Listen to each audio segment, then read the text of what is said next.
Welcome to DinsTalk, the space where soul wisdom meets bold action.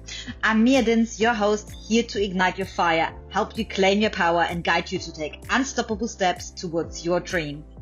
Every episode is designed to awaken your purpose, fuel your passion, and spark transformation in your life. It's time to step into your truth and never stop. Let's dive in. Welcome back, soul family, to another episode on DinsTalk. And today I have another special guest on, Nic Scogna, and I'm so excited to talk about his personal family legacy. And it's basically all about, decoding our body on many different levels. And we would actually do like a testimony on my own report, just a little sample on that. But also Nic is wearing a lot of hats. He's not just doing this, he's also a father, and you're involved in other things, I suppose. You do have a life too, but we will find out more about that. And your whole life is devoted to that. You took over the legacy from your parents, isn't that right? And I obviously let you introduce yourself now. What I was trying to say is I'm so excited to talk about all these different things and find out more about what you do. Yeah, so here you go. Well, thank you very much, and I'm glad to be here talking today with you as well. And it is SAF, it's self-awareness formulas. I have different meanings through the ages. Let's say stress awareness formats, survival awareness formulas. But the basic idea behind it is to decode the unknown things that happen in our lives to help us have more consciousness, more awareness as to the operations of ourself and our existence, and in a way that may help us to live better lives by being more aware in the moment. And that's by restructuring what's happened in our past so that we have more awareness as what has happened so that we can know what may happen in the future, that kind of thing.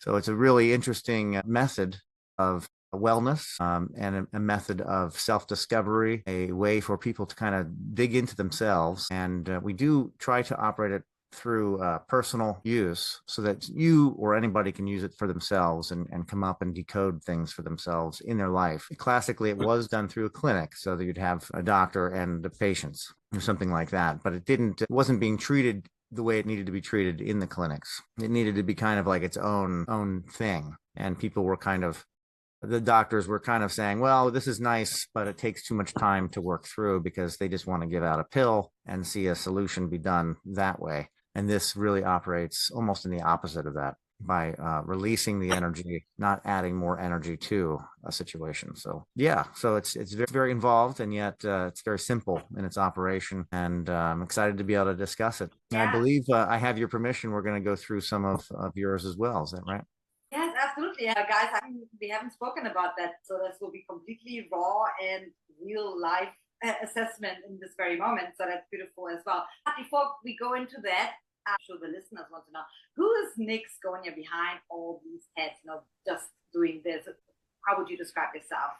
So tell us a bit about you, because I know you do a lot of things. Do you have your own podcast too?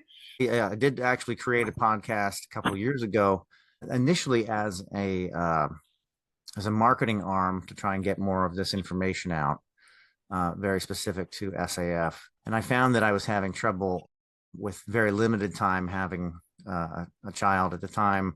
It was very little. I didn't have a lot of time to produce a show. So it took a lot of planning and preparation that I just didn't have the time for. And so I decided to start interviewing other people in the show. This is the Holistic Monitor. And the Holistic Monitor is kind of a play on the Life Energy Research, which is the company's original name, right? Life Energy Research Foundation. We had a newsletter that was called The Monitor that would go out. And that is the operation of kind of the practitioner, is the monitor. Well, the Holistic Monitor was my podcast, or is my podcast name. And so I did about 100 shows interviewing various practitioners in different fields, just to kind of get some exposure for what people are doing out there. A lot of them are doing things in line with what my dad taught, and a lot of them have very new, fun methods that they're using as well. So it was just a means to kind of shine a light on what people are doing. And if somebody's looking for something, they need help, they could search, they could find this person that is doing this method that might help their situation out. So that was kind of where the show evolved. And right now it's on hiatus until I figure out exactly what I want to do with it in the future. But it did give me a lot of practice and kind of get my setup somewhat configured. Again, time very limited. Now 2 kids, even less so. Yeah. So and that came out of, I guess, also my discovery in what is this life energy business? What is this life energy publications? What is the life energy research? What is the work that my dad and my mom did? My father, who did it out of a need for health and to find some mysteries of life, to uncover some of the mysteries of life, he utilized physics and math and things like that to decode the processes that we have. And he had his own training, of course, very standard training in college and university. He went to the doctor. The doctor couldn't help him with his issues. So he thought, well, who can? What learned person out there can help me with the things that I have going on? And he couldn't find them. So he went out to try and figure out how he could make that for himself in a certain way. So through his studies, he created this system and was a very prolific writer. So he wrote manuscripts, books, and things like that, 14 of which we have republished. And he mainly operated between 1979 and 1989. And then he, of course, passed away at that point in time. The reins got handed to my mom, who took a hiatus because she had kids to raise. So she took a little bit of time to kind of sort out the massive amount of paperwork and programs and systems. This was a computer program at the time. And the computer was being used in clinics and people wanted more information. And this was attached to homeopathy as well. So there was a whole line of homeopathic remedies. She, in 99, after 10 years, she put it online. She put the business on the internet. We had our first internet view at that time. And she found that people still wanted to know. So she started recreating and republishing the books that would be literally that thick, 1,000 pages. She was able to reformat and make into something that was a little bit more digestible. And so in doing so, she kind of recreated and made approachable this system that was very clinical. My dad was very scientific and clinical and wanted to show people, hey, this is how it works. It's not something for everybody. Not everybody wants to know the nitty gritty of why things work, but he was very adamant about learning. And if you don't know something, study it, figure it out. Don't let it become a block.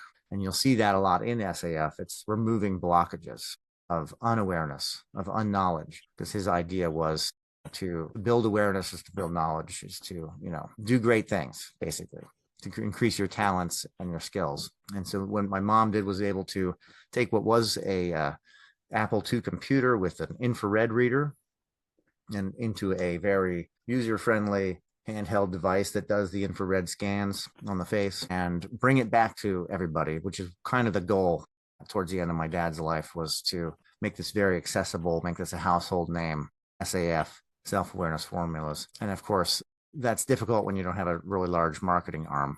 And then she passed away in 23. She gave me the reins. I kind of shadowed her for a number of years, but she kind of gave me the reins in 2020.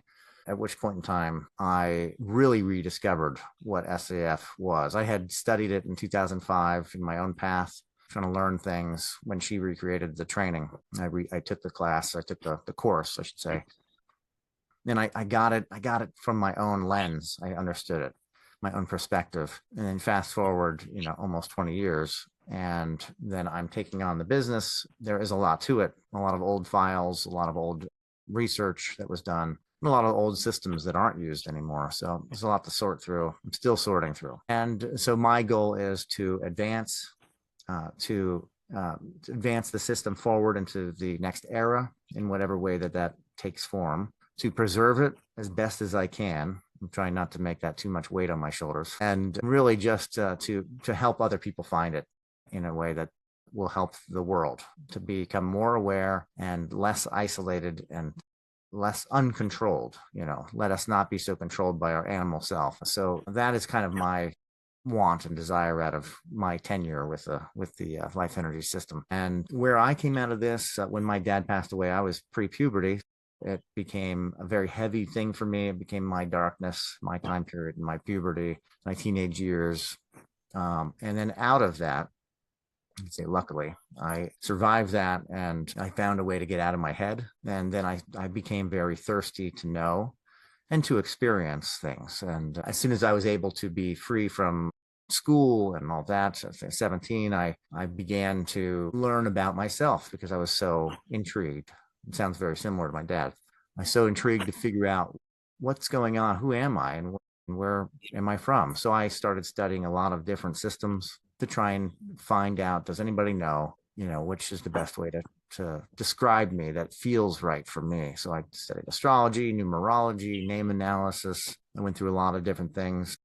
In doing some of that, I found that in my circle of people, or those that I came in contact with, I was becoming a signpost, basically. I was becoming somebody that was able to help people and direct them in a way that gets them to the next place that they need to be. And in doing that, it was mostly astrology. So I did a lot of people's astrology wheels and hand draw the charts and help them analyze the operations of themselves. So I was kind of already doing some work like the SAF method, but through a different method, through astrology and numerology and pretty much any of those esoteric, more esoteric type of energetic methods of uncovering oneself. And then I did a lot of traveling. So I traveled extensively in the United States. Have I seen every state in the, I think I've seen all the 48, the lower 48 states. So I traveled a lot and I created a business for that method of traveling. I wanted to travel more. So I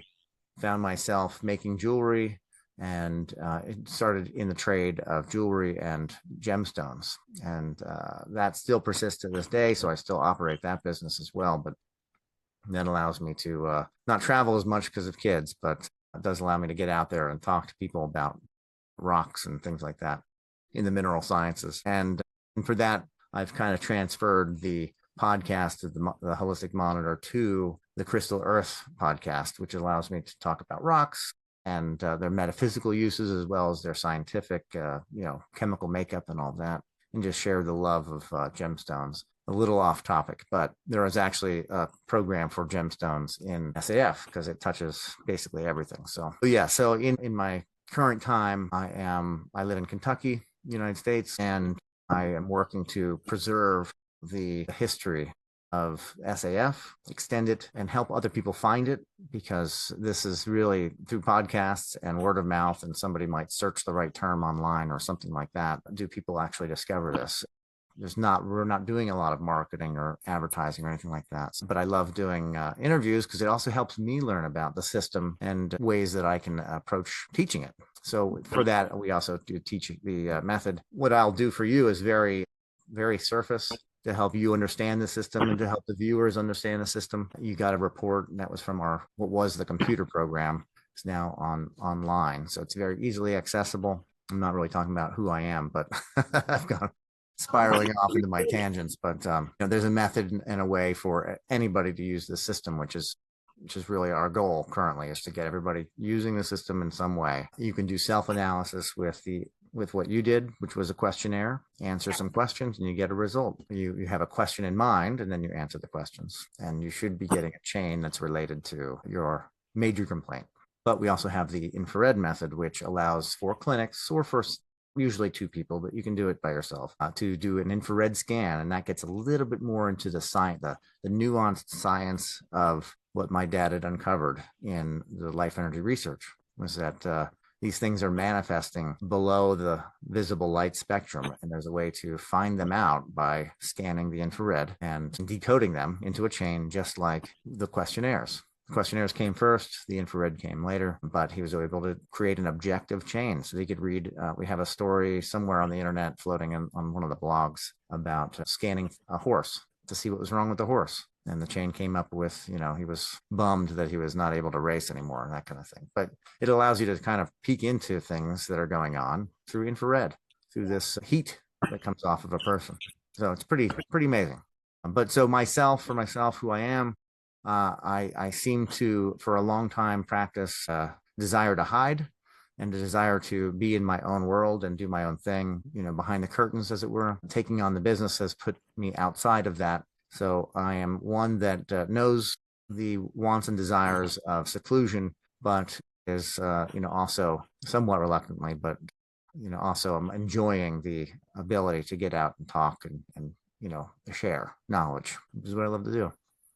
Well, I love that. You took us through your life journey, which is beautiful. As I said at the beginning, I wasn't aware of all the details, but I knew you wear many hats. And I love the part of the astrology breaker here, because I'm into that stuff too, and how you bridge the science and the spirituality as well, which is so important because it's math, like astrology. I'm absolutely a fan of it, and it's beautiful to bring all these different experiences then into your method as well, and then you can pick it up as science, and you also use the energetic component, which is so important because that's so important, right? And yeah, that's what it all is. He was also an athlete.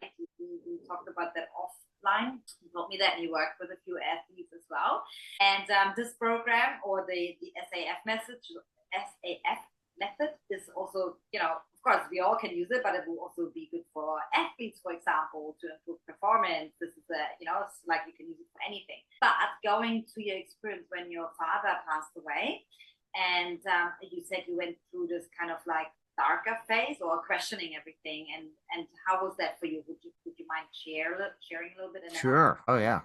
Well, for me, I mean, in non-knowledge and coming into puberty, it's a different time in your life. I think no matter who you are or what you've gone through, it's a lot. It's a shift. I actually, no idea why I did it, but I have the memory of it. So that's what helps me. And a lot of you'll find with SAF is about memory. What do you remember and what don't you remember? And how can you uncover what you don't remember? I remember at age 12 that I was hitting a gate of memory where I was not remembering things as well as I did when I was 5 about my early life. Like, well, I'm forgetting things. Things are getting lost. And at 12, I had an awareness that things from before were going away. And this was at the time of my dad's passing. And so I believe, I have to assume, because this is just my life, so I don't know, but I have to assume for most people when they hit puberty, when they get all of these different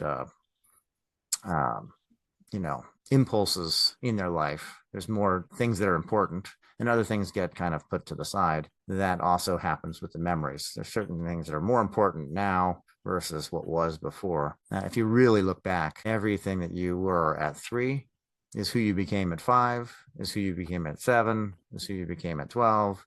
And there is a very easy sequential approach to life because energy is sequential, and we evolve ourself and our soul and our consciousness into this vehicle, our experiences, in a sequential way. And at a certain point in time, we start to place value on things more so than others. Certain experiences have more value in our life than other experiences. And so our memories may be tied to a certain experience that we had, a trauma or a good thing, whatever it might be. They're all there. They're all there. They're all still there, like when you were that age. It's just that we have to go in and uncover and decode all the stuff that's happened since, because it gets really jumbled. But our pure life essence, our life energy is there. It's just a matter of uncoding it and unwrapping it. And for me, I had a lot of clouds kind of put into place when I 13 after he passed.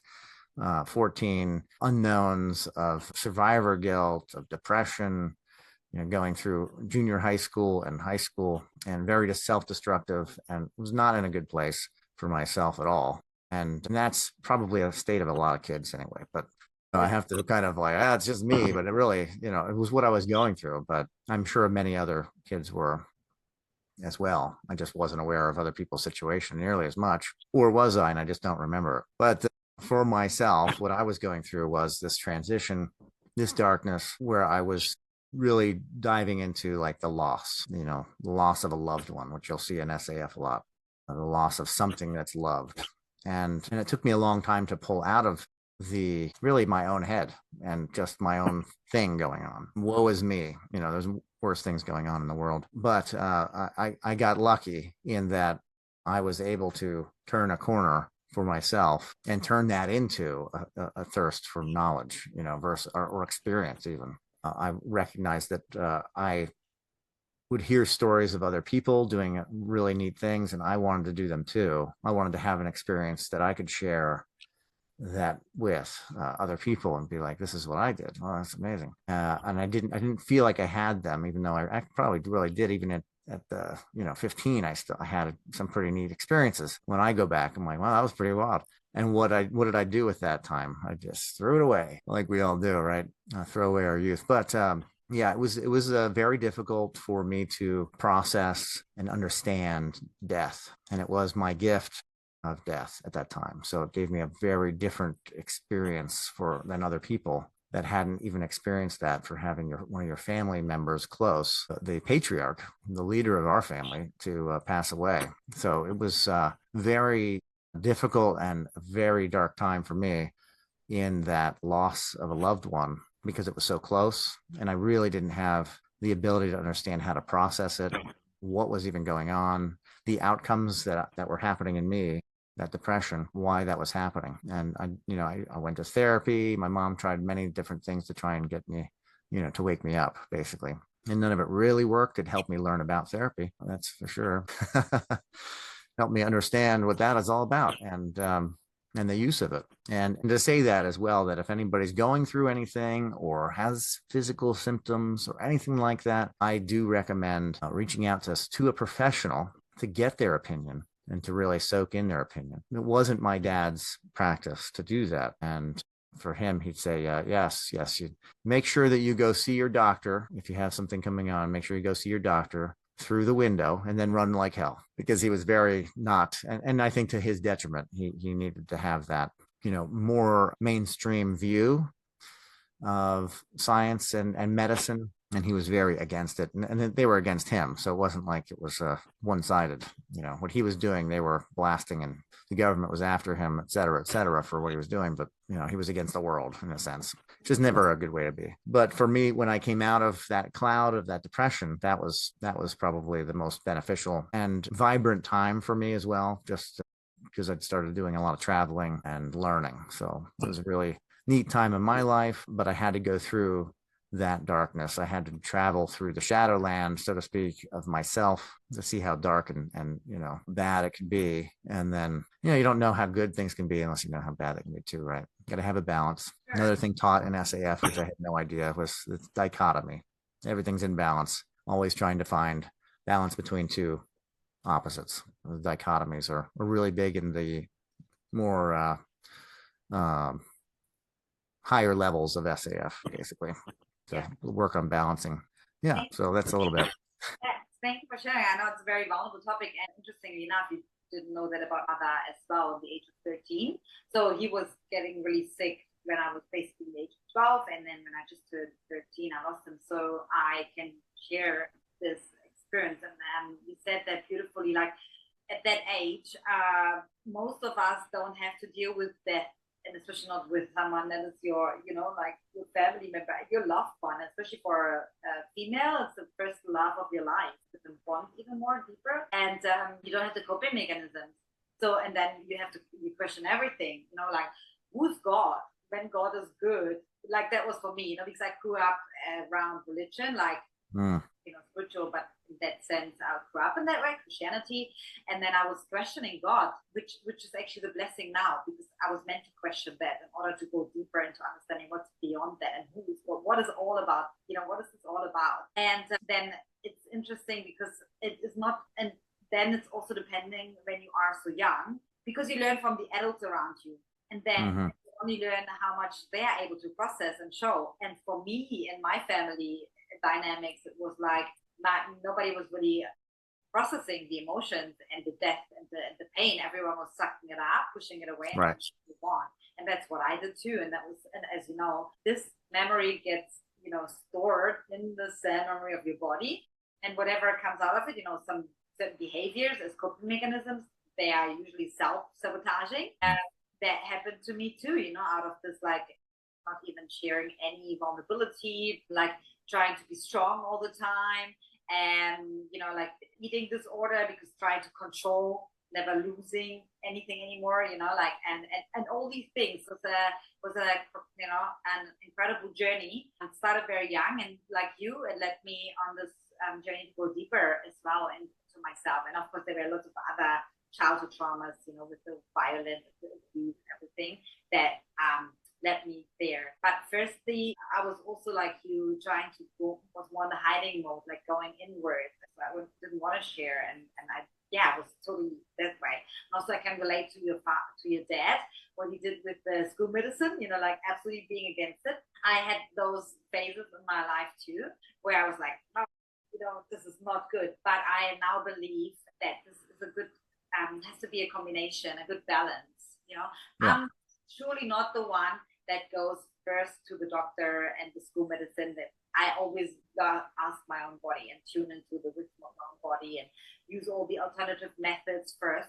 But I would never say I deny, the school medicine. We need it. We definitely need it. And I feel like, and I believe that's a part of your legacy and your journey, to actually bridge it and to use the strengths of both and to enhance everything, to help each other, to work together, to collaborate and not compete. And I feel like this is probably, that's what I definitely, where I am at now. And so, so thank you for sharing this. And I just thought I'm going to throw this in there so I can relate to that.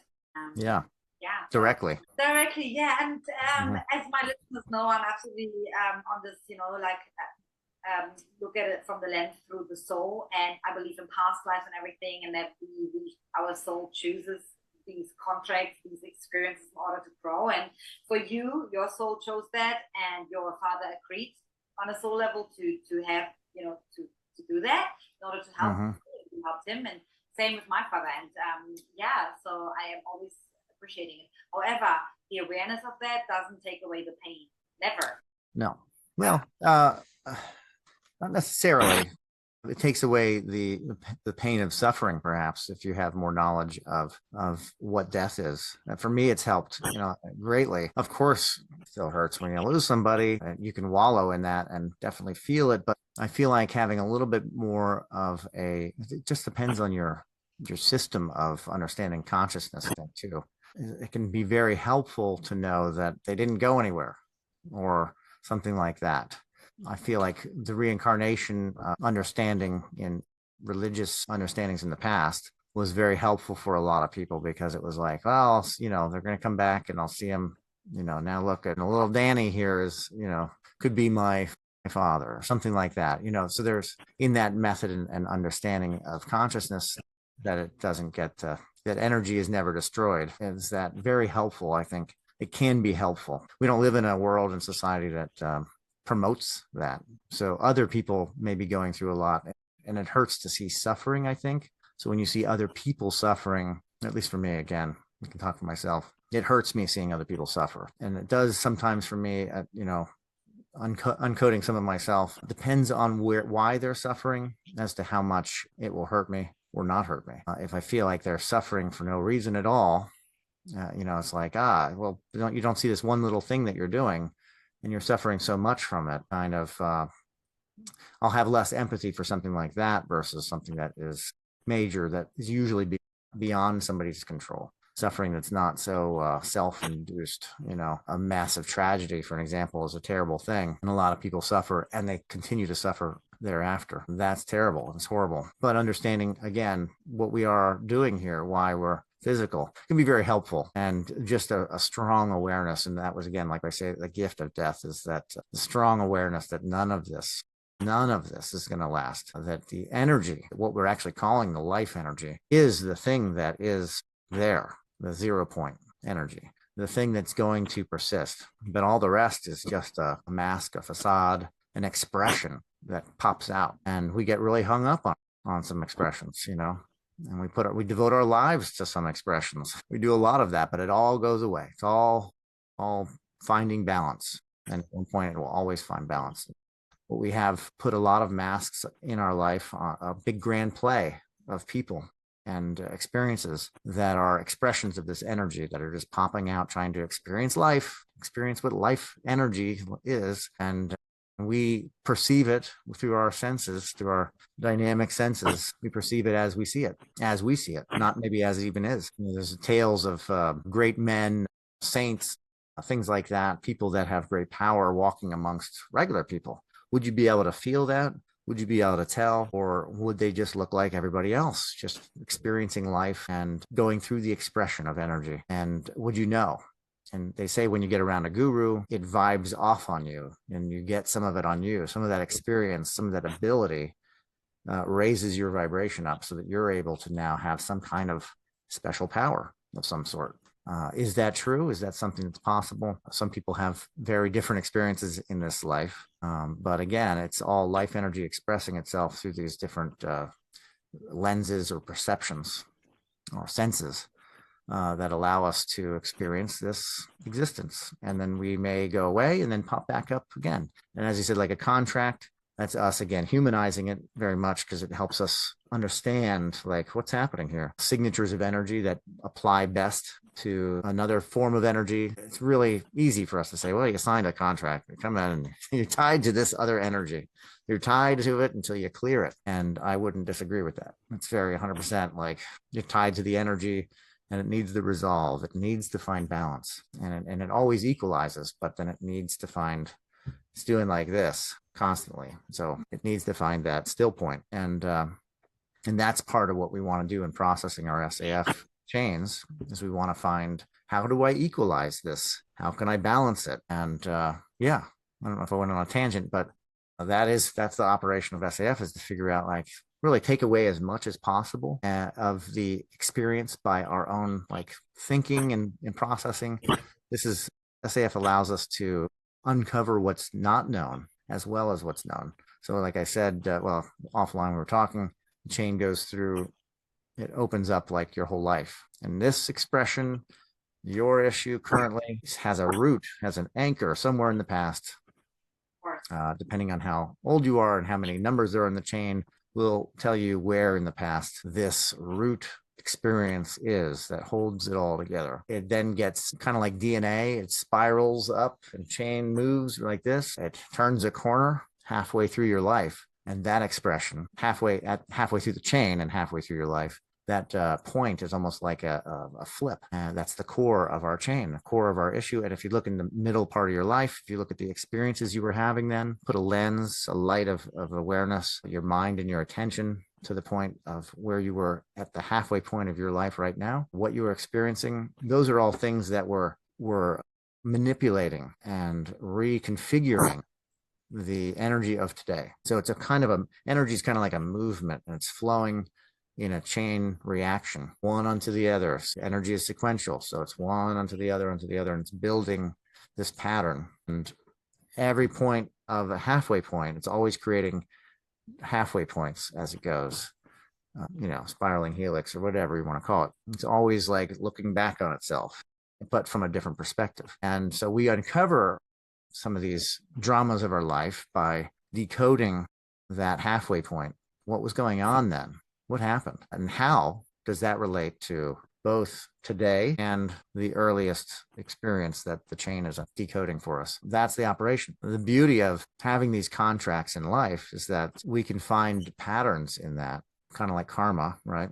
This cycle that's happening. I'm really big on cycles. I believe that there's a pattern in my family line that, did I lose something? I believe there's a pattern in my family line that pops up that is related to death. And so how does that relate to when will I die? Maybe I can find out if I can figure out the pattern, right?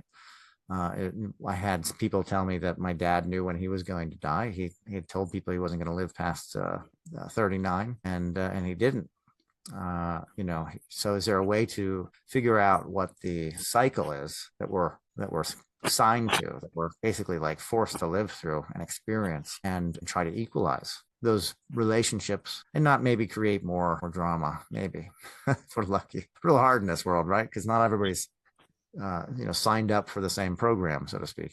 But yeah, it's a lot to work through, right? I mean, life is expressing itself in many ways. And what my dad had uncovered was that there are 128 different perception modes that we actually are experiencing everything happening at all times that we focus on the five senses, but there's other ways to perceive the world around us that we're not usually in touch with. And when you look at those, it's like shadows and colors and things that you don't really think of, but it's an experience of perception of these different things. We are very focused on what the animal needs to survive. So we've really honed in being incarnate and being in this vessel. That is what we're doing, is we're experiencing life from these main five senses, maybe six, depending on, where you're at talent wise, but taste and touch and sight and smell, they help us survive because we're in a physical world and we need to survive. They also help us to compute and create very complex experiences as well. And if we involve all of our senses, all of our perceptions together into one experience, we've got a lot going on, a lot of vortexes, so to speak, of experiences that need to be equalized or will be equalized no matter what we do. But it could be our job maybe to equalize these things in this life so that we're living in a more harmonious world and not one that's so extreme on either end. I think that, when you see somebody wanting to do better in their life, wanting to be better, perform better, a lot of that comes out of a desire from something. There's a reason to want to strive to the top of the mountain. And why shouldn't you be able to do that? And what is holding you back from doing that? I think we had talked offline. My dad was a very good basketball player. He was very good. He was top of his class, and he got a scholarship, I believe. I don't have all the details on that, but I believe he got a scholarship to go to university for basketball. And he was known. I was in real estate, 10 years ago or whatever it was. And I had a call from a mortgage broker, and he said, "Are you Nic Scogna that used to play for Bonner?" And I said, "Oh, no, that was my dad." This is like years later, somebody that had to, was on the opposing team. He's like, "Oh, whenever your dad was playing, we would be like, oh, no, who's going to cover him?" And it was this guy that called me because he thought it was like the good old times because we share a name, his Christian name and my name. And, but I was like, no, but he told me, he was just like, never wanted to go up against Scogna because he could shoot crazy. I don't know. I don't know enough about it, but he was really good at it. And he attributed a lot of that to, of course, practice. The routine. If you do 1,000 shots into the basket, you're going to be a good shot. You're doing 1,000 shots. You're going to be good at it because you've done the work. But he also worked in like geometry, and he's like, it's all geometry. If you can figure out, there's a lot to it. But his goal, and I've got a lot of recordings that I'm slowly putting out onto YouTube of him in seminars where he basically just, I learned a lot about learned or relearned, maybe you could say, a lot about my when I was growing up, because my dad's just talking in his seminars with this groups of people, just talking about life and his experiences and things like that. Much why I do these shows, because hopefully my kids will someday want to hear my voice and my experiences, and there's no other way for me to get it out. So here we go. But he would put it out. He'd say, he wanted other athletes to do well. That was like kind of his thing, was being good at doing lifting or sports, whatever your thing was. I'm talking about boxing. For the Philadelphia area, he had a very popular boxer for the Philadelphia area that was part of the program that would come to the seminars, and was learning the SAF method to help uncode his life and to figure out, what was going on with him and how could he perform better. Training weightlifters. How can I recover better? What's going on? Why am I not recovering? And it goes into like wanting to move, it's like, how is this related? Well, it's related. You clear this, you balance this, you're going to perform better because you're not blocked. Your energy isn't flowing smooth. And once you balance out the energy so that it's moving clear, there's no dam there, your performance will increase. That's what the chain says. That's what the chain of energy says. It's not what my dad said. It's not what I would say as a monitor or anybody else. It's what the chain of energy is saying is going on, is that there's these dams that have been created. And how can you perform better? Release the dams. Bring in more energy to the present. Yeah. Yeah, because everything is connected. Now, Yeah. we're talking about sports, about the boxing. What happens outside the ring, you bring that into the ring, whether you, but subconsciously for sure, whether you're aware of it or not, and vice versa. Everything is one. And I love that, like removing the blocks, because that's what it is about. That's the work that I also emphasize on. It's like before you want to implement something new, just go inside, look what's blocking you? What's going on? Go to the roots, and then you can plant something new. You don't want to, if the garden analogy, you don't want to use old soil and plant new plants in there, because everything, the weeds and everything what's in the old soil will be there, and your new plants or seeds may not even grow. So go and change the soil or take out what you don't want, this kind of stuff. It's very important. And I love, because it goes so deep with all the chains and the SAF method and stuff, and in general life. There's so much to explore. So I'm so grateful for your father, for your dad, to pioneering that, to doing this work and to going deep. And I feel like I wish I would have met him, and I just feel like very connected to his philosophy. And you do it, you did it, you continue to do it. I'm the same. There's so much to explore within ourselves. I have no interest in other people's lives. And what I mean by that, I'm not meaning that in an arrogant way, but you know how some people just they want to know, sorry that I'm saying that, but sorry, Kardashians, but they want to know about the life of Kardashians or the celebrities. And cool, man, entertainment and watch it a little bit. It's fine.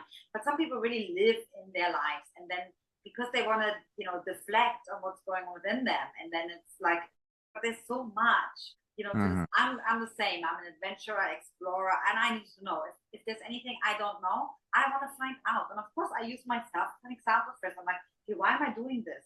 Why am I sucking at this? I want to find out what's going on here. It's good. Of course, we all have flaws. It's good to suck at something. We should. Yeah. Yeah, actually. Yeah. It's good to be bad at something, and then having that desire and will, you can conquer it, overcome it, or at least try. And in the process of doing it, hopefully have some fun, learning about this new, whatever it might be. Yeah, for sure. I want to find out, and some things I'm not interested in at all, and that's fine. I'm like, yeah, okay, this is existing, but I'm not interested to go into that. So it's beautiful. So thank you for sharing this. And I just wanted to mention that. And that's what I do too on a daily basis. I go into things and I'm just like, that's why I'm so fulfilled, because there's so much to explore. And then, we have amazing people like you who do this work. Then there's millions of other things to do and to explore. So thank you for doing that. Thank you for showing up. And what I thought we could do, because I'm excited to hear a bit about that too. I know it's just a sample, but just a little background. I filled out the questionnaire last week. I believe I did the self-questionnaire, and just to give my current situation, because I have a lot of self-awareness. I journal myself, and I assess myself with patterns, all that kind of stuff. Also aligned with my soul work as an intuitive soul guide and stuff, and the body work that I do. Since I would say, basically, since a long time anyway, it's a lot of pressure on myself. My whole life changed the past 1.5 years, let go of everything, and I'm by myself in the medic lifestyle, all the known stuff. But anyway, currently the last 6 weeks, I am at the moment working for my accommodation here. It's like a work away kind of scenario, and I work in the garden, and I do my business and the podcast and this and that. So lots of things. And obviously I am exhausted. My body is like, I don't have enough recovery, and although with all the tools that I'm using, and chopping in and doing a lot of work with myself as much as I can do.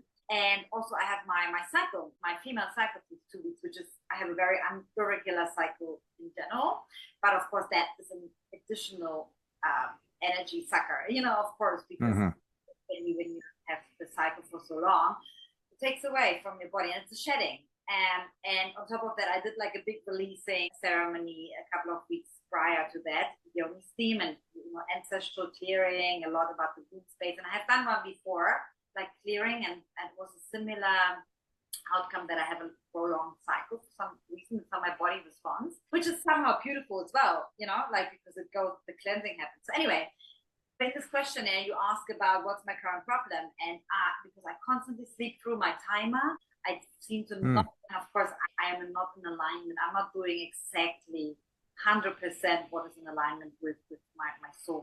I do it, but there are certain things that are, how would I say, blocking me in the way. For example, the garden work takes a lot of energy, and it's not exactly, how would I say, because everything combined is taking up a lot of time. And I feel like, and I remember in the report, it said disruption. You're feeling disrupted, and I feel disrupted by the hours that I have to serve here with the gardening work, because I like I get like a download. I'm like, oh, I need to do that. Then there's a client waiting, or I got like, because I'm very creative and I need a flow in my structure, and I am not working well with like, you have to be there now here for 3 hours, 6 days a week. That doesn't work well with my nature. I like structure, but I need flexibility in my routine and structure, if that makes sense. And that's something I have already found out a long time ago, but sometimes you get put into situations like that in life, and then I realized it's taking a lot of energy. So that's just a bit of a background for you to know. And with that, I'm aware of this, and of course not forever, but it was very interesting what also came up with the sequences there. Some of the outcome on the report. And here's the thing, this is one of the more important lessons in learning about SAF from the practitioner side, is that we don't know anything. We don't need to know anything. And it's not like it can be helpful, of course, in talking to somebody, but it's an operation that you're going to go through, and I'm going to help guide you into it. Whereas if you're in like traditional therapy or counseling, the counselor can use what you say to formulate, the approach and how they're going to work with you and work that out. Let's work it out. And that may take, 10 years or something like that. This, I don't need to know. I'm actually just helping you go back and examine what's going on in your experience. Because to me, it's going to mean completely something different. My experience with bones and muscles, your lead number, is going to be different than what your physical bones and muscles are. You know what I mean? The number 9 is your lead number. You're saying very physical pain, feeling blamed. Let's see if I can open this report up. Okay, so when you look at your report, I don't know if you have it in front of you or not, you see a series of numbers. The most important part of the report is the front page, where it tells you like, here's the chain, here's the lead, the core, the anchor, and then it gives you what we call the operative chart.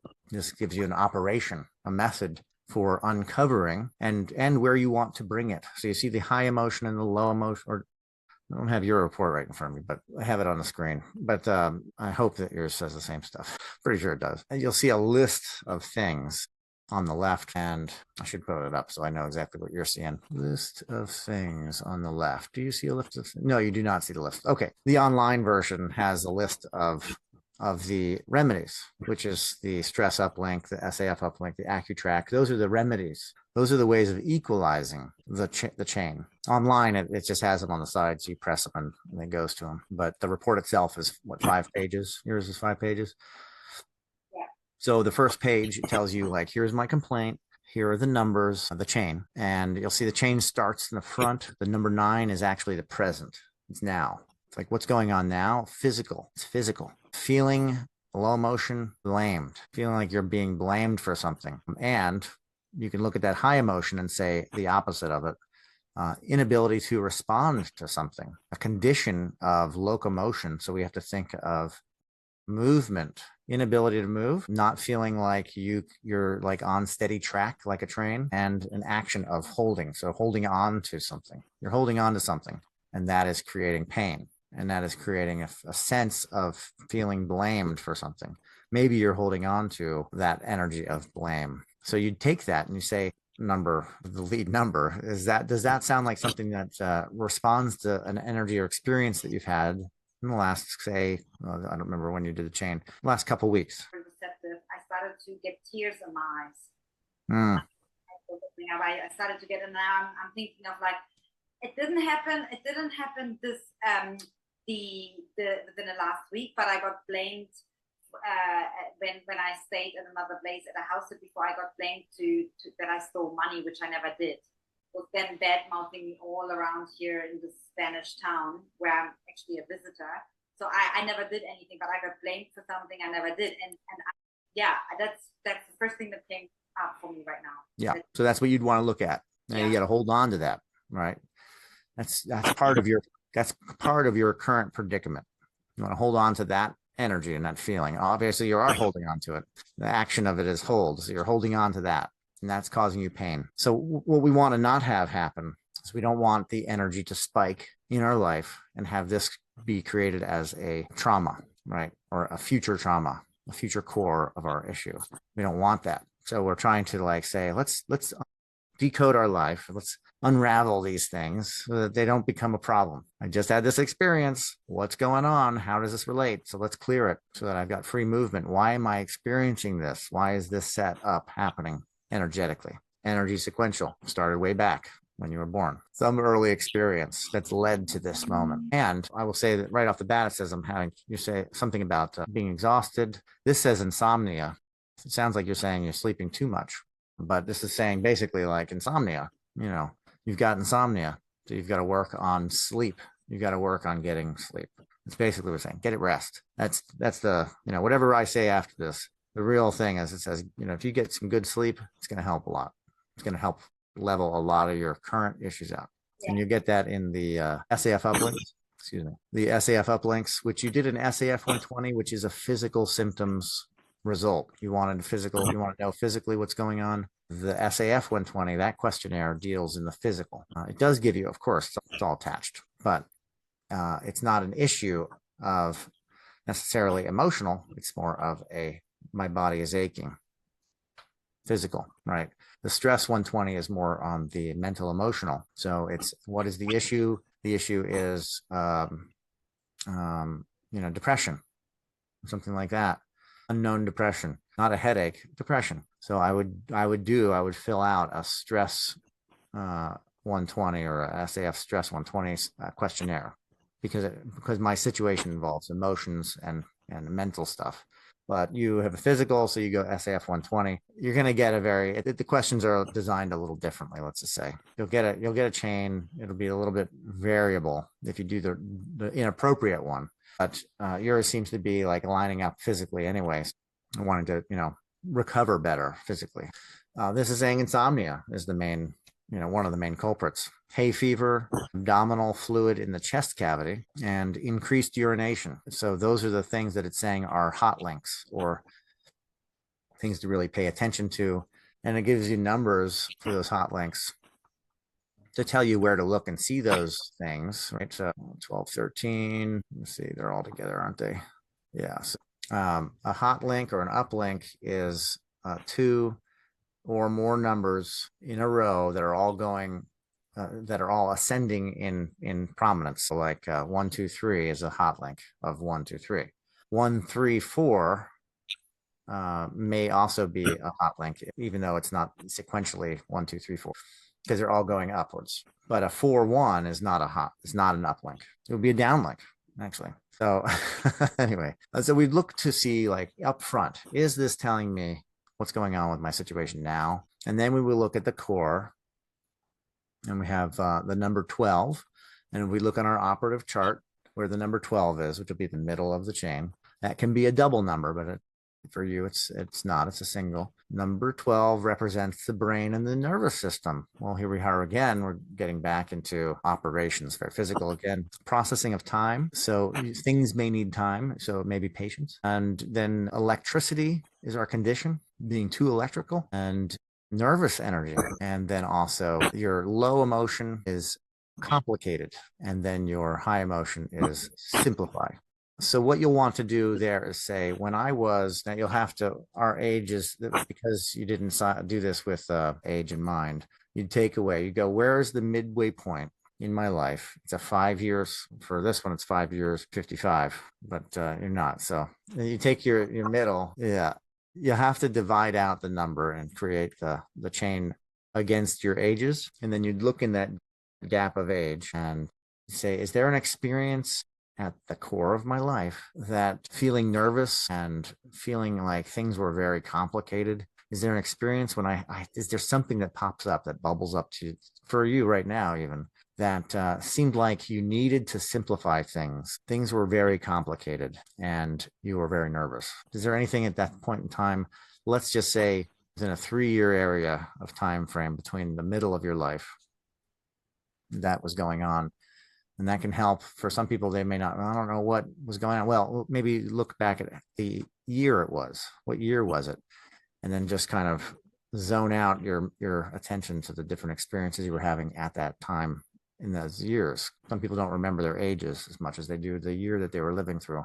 Just figure out how you can get back there and get your mind back there. Is there an experience that you had at that time frame that felt very complicated? In the middle of my life, I think that was, I can't remember. Usually, I mean, there are lots of things, but nothing that comes to mind, right? I was going to study to university, you know, and I had a partner at that time, my first boyfriend, and sorting things out because I was moving away from my family place, far away. I felt to try to keep it all together and to be with them too and to organize it all. I feel maybe I felt alone. Yeah, now I've come through because I went alone, and then I felt I guess I have to do it on my own and organizing everything. You know, like new town, new people, university. They had a different dialect. I was coming from a totally different side of Germany, and by myself, being by myself in my own flat the very first time.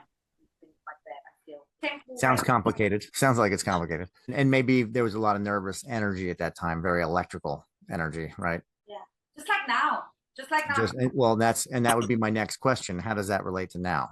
Unknown, because although this electrical energy is also like, of course, it's nervous because I don't know where I'm going to live in 1.5 weeks and where, but at the same time, it's also excitement, you know, it's same, but nervous system is responding in electrical, right? I'm nervous, whether I'm like, oh, I'm afraid, or oh my gosh, I don't know what's going to happen. It's exciting, you know. In the nervous system, it's the same response, right? And that's definitely what's happening right now, and that's why the sleep is definitely, because I have times where I just sleep really deep and I don't hear my time, and then other times I wake up constantly at 1, at 2, at 3, at 4, you know, like so sleep is very important for me. Yeah, and even then, maybe you weren't getting so much sleep. Yes, true. And back then, you mean when I was 18, 17? Yeah, I didn't sleep much then either. Yeah, because that's where the insomnia uplink is at that point in time. So, issues of sleep. Then now we've taken, that's the core, right? That's what holds all this. It's like what's really creating a lot of, that's that look back, but it's completely from a different perspective, right? And then we kind of take it back to the anchor, the time very early in life. So let's just say it's a 3-year range. We have the 17-18, which is a very interesting, when you see that in any system, then you know it's SAF related. 17-18 is endocrine system, the male female components of ourself, right? And this is a lot harder for people to go back this far, but maybe something will come to mind. The inability to coordinate. This is going to be 0 to 3, I'm going to guess. Or maybe 0 to you're not as old as 55, so it would be less time, or more time. So maybe 0 to 7. So early part of your life, let's say, feeling like you needed to get balance but couldn't. You couldn't coordinate things. Things were out of your control and they felt perverted. They didn't feel right. And a drawback, a feeling of needing to conserve your energy, but that due directly to the fact that you couldn't coordinate what was going on. You couldn't equalize it. Couldn't find the balance between the two. Does that sound like something that was experienced between like 0 and 7? Dream that the violence at home, my father beating up my mom, alcoholism, I got sexually abused when I was 6. All these things were out of my control. Yeah, right. And that for you, a need for balance. It's male and female. So you'll maybe see that a lot in your chains, but one side was aggressive versus the other. Yeah. Excuse me. So we would look to that and say, okay, did you see any of that? Was that sparked anywhere recently?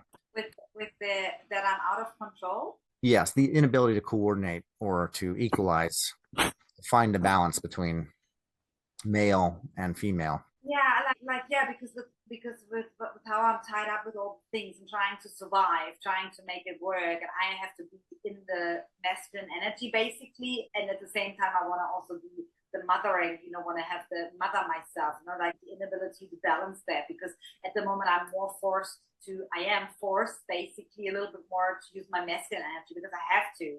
But my feminine is like, no, I need to take care of you and I want to nurture you, and that's the struggle of that I have energetically, and then of course emotionally, and then it is shown physically, because I suppressed I consciously knew I'm doing it. I had to suppress my need to I needed more flow, nurture, and rest, but I had to push.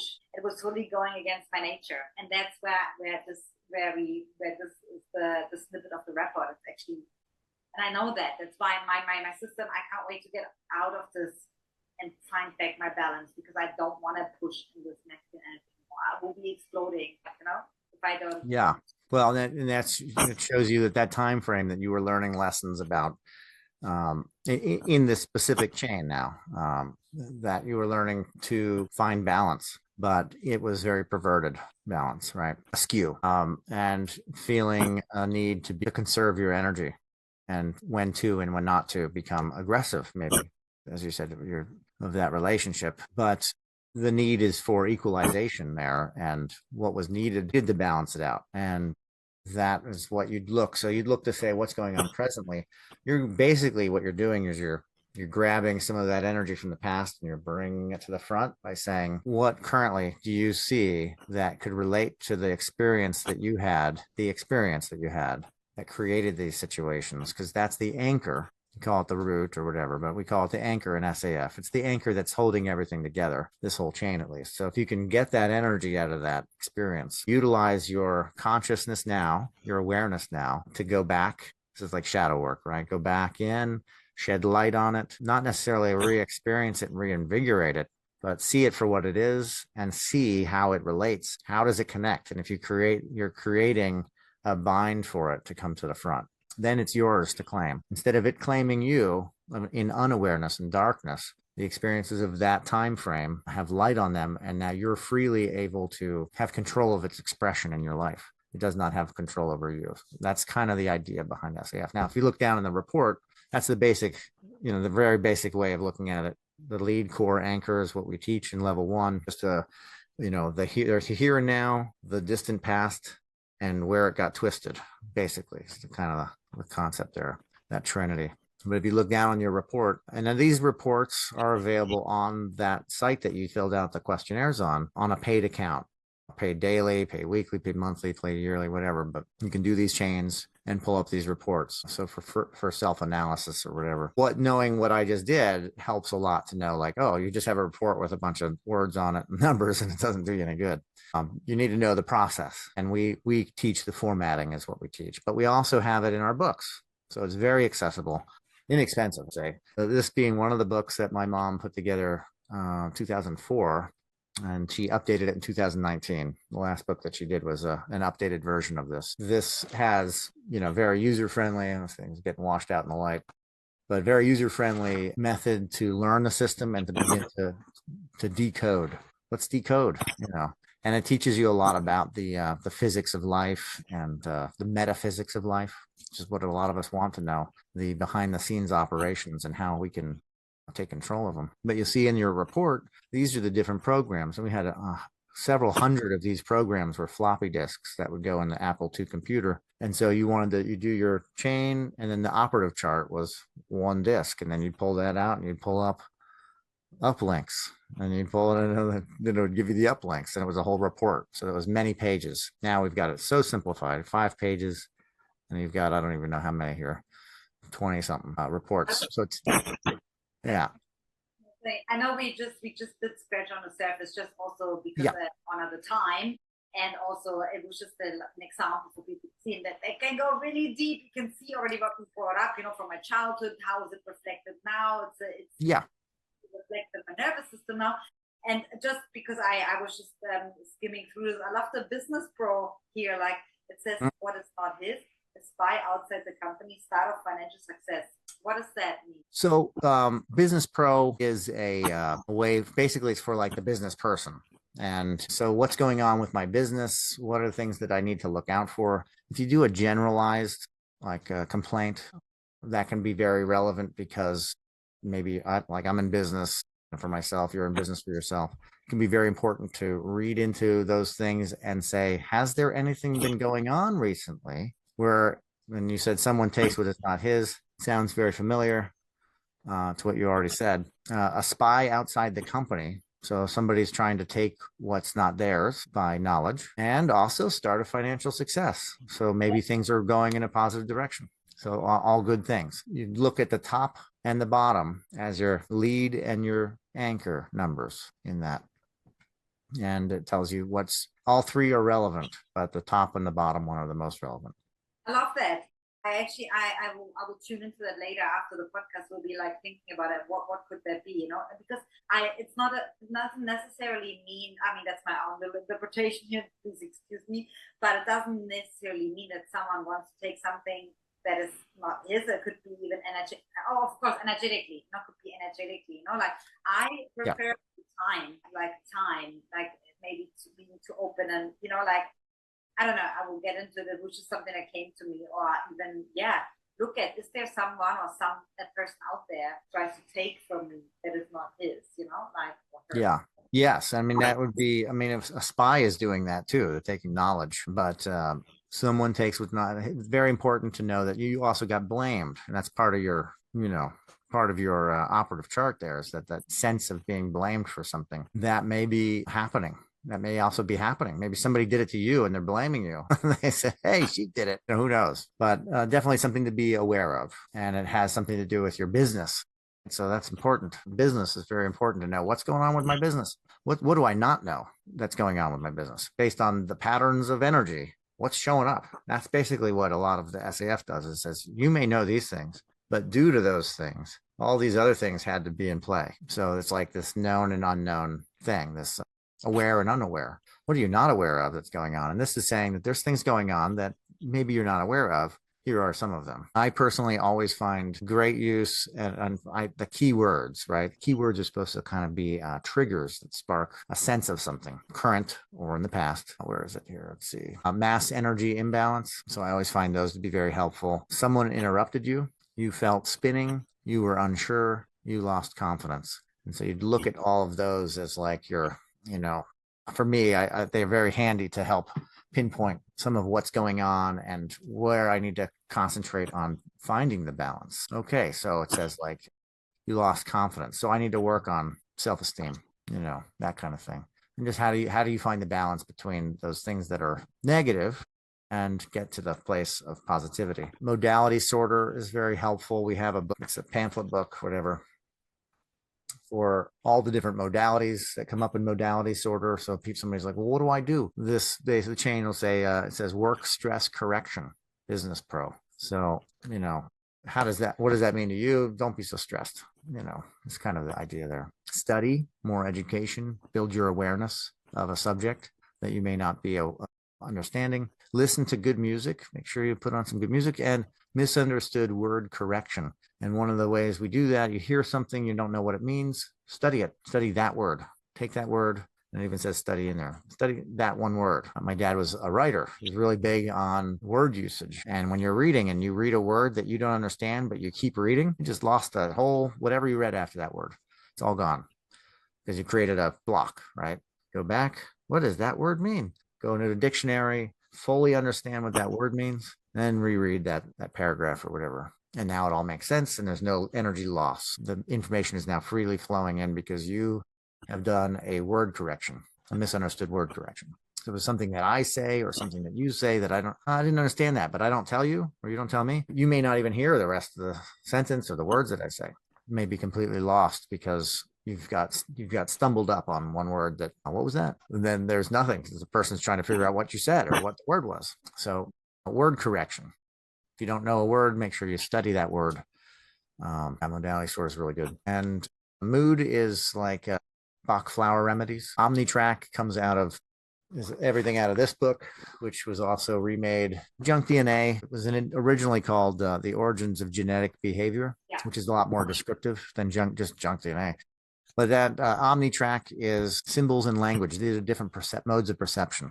And so you would say, oh, symbols and language. I'll read that passage and maybe it will mean something for you. Maybe it will help you align with what you need to be concentrating on or to help balance. But that's kind of the goal with, let me just see if I can find it. As an example, right out of the book, symbols and language. Well, there's pictures, but at a certain point, crystalline structures developed so totally that they most certainly wrote programs to understand language, to perceive the content of energy and reference this energy into symbols, which could be made to associate and mean other forms of motion and time. The letters of an alphabet are symbols used to depict sounds, colors, and shapes in the environment.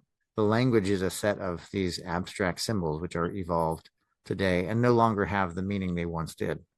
they look at early Sumerian pictographs and we find Heliolithic images, the sun and its rays or drops of rain falling. These drawings were lively, taken from nature. The Phoenicians had an early first alphabet derived from even earlier cryptograms, and the Egyptian hieroglyphics reveal the precursors for the modern letters and alphabets of today. You basically go through here, and so how does that, for me, it sounds like you're learning another language or you're in an immersion.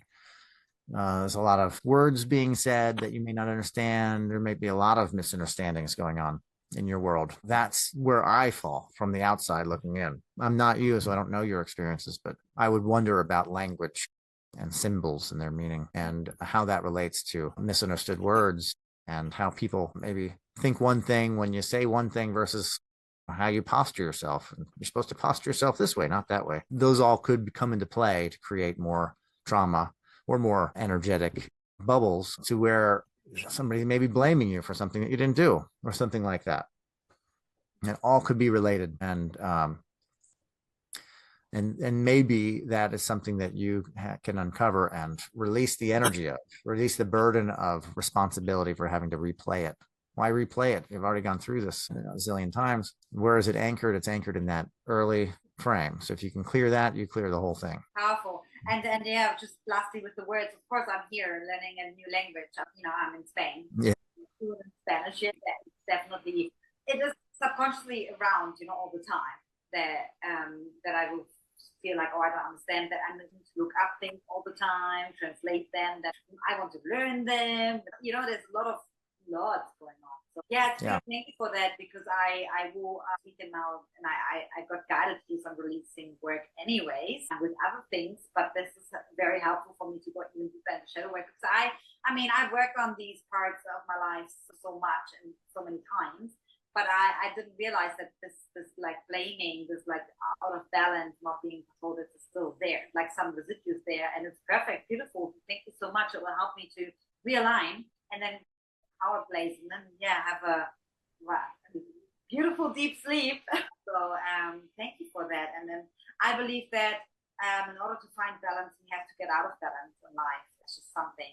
How do you know you need balance when you're always in balance? You get out of balance, out of life. And then our task is to, how do I get back to balance? What does it mean? What does balance right now in this moment, in this situation? This is totally different to what balance means to you in 2 months, 2 weeks even, right?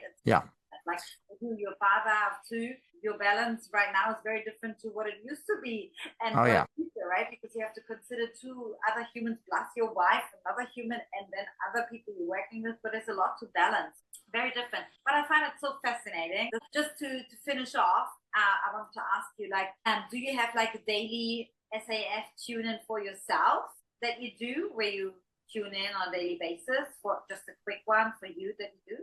My mom was really big on something happens in your life, run a chain, get a perspective on it. Let's see what's happening, and don't let it create a problem.